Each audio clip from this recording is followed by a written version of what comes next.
ನಾನು ಲೇಸರ್ ಲೈಟ್ನಿಂದ ಸೂಚಿಸುತ್ತಿರುವ ಅಂಗವನ್ನು ನಾನು ಮೊದಲೇ ತಿಳಿಸಿದ್ದೀನಿ.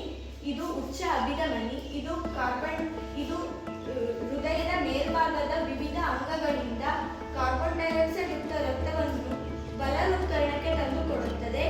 ಇದು ನೀಚ ಅಭಿಧಮನಿ.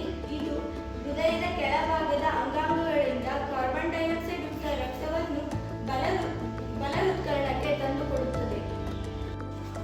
ಬಲವೃತ್ಕರಣದಲ್ಲಿ ಸಂಗ್ರಹಣೆಯಾದ ಕಾರ್ಬನ್ ಡೈಆಕ್ಸೈಡ್ ಯುಕ್ತ ರಕ್ತವು ನಿಧಾನ ಕವಾಟದ ಮೂಲಕ ಬಲ ಹೃತ್ಕುಕ್ಷಿಯೆಗೆ ಬಂದು ಸೇರಿ ಅಲ್ಲಿ ನಡೆಯುವ ಸಂಕುಚನದಿಂದ ರಕ್ತವು ಪುಪ್ಪುಸಕ ಅಪ್ಪಧಮನಿಯ ಮೂಲಕ ಶ್ವಾಸಕೋಶವನ್ನು ಸೇರುತ್ತದೆ. ಶ್ವಾಸಕೋಶಕ್ಕೆ ಬಂದ ಕಾರ್ಬನ್ ಡೈಆಕ್ಸೈಡ್ ಯುಕ್ತ ರಕ್ತವು ಅನಿಲಗಳ ವಿನಿಮಯದ ಮೂಲಕ ಆಕ್ಸಿಜನ್ ಯುಕ್ತ ರಕ್ತವಾಗಿ ಈ ನಾಳದ ಮೂಲಕ ಬರುತ್ತದೆ. ಇದು ಪುಪ್ಪುಸಕ ಅಭಿಧಮನಿಯ ಮೂಲಕ ಎಡ ಹೃತ್ಕರ್ಣಕ್ಕೆ ಬಂದು ವಿದಳ ಕವಾಟದಿಂದ ಎಡ ಹೃತ್ಕುಕ್ಷಿಗೆ ಬರುತ್ತದೆ ಹಾಗೂ ಇದು ಮಹಾ ಅಪಧಮನಿಯ ಮೂಲಕ ಎಲ್ಲ ವಿವಿಧ ಭಾಗಗಳಿಗೆ ಹೋಗಿ ಸೇರುತ್ತದೆ.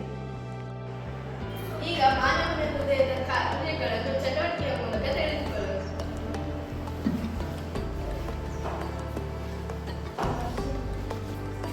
ಈಗ ಕಾರ್ಬನ್ ಡೈಆಕ್ಸೈಡ್ ಯುಕ್ತ ರಕ್ತವು ಉಚ್ಚ ಅಭಿಧಮನಿಯ ಮೂಲಕ ಬಲಹೃತ್ಕರ್ಣದಿಂದ ತ್ರಿದಳ ಕವಾಟದ ಮೂಲಕ ಹೃತ್ಕುಕ್ಷಿಯ ಸಂಕುಚನೆಯಿಂದ ಪುಪ್ಪುಸಕ ಅಪಧಮನಿಯ ಮೂಲಕ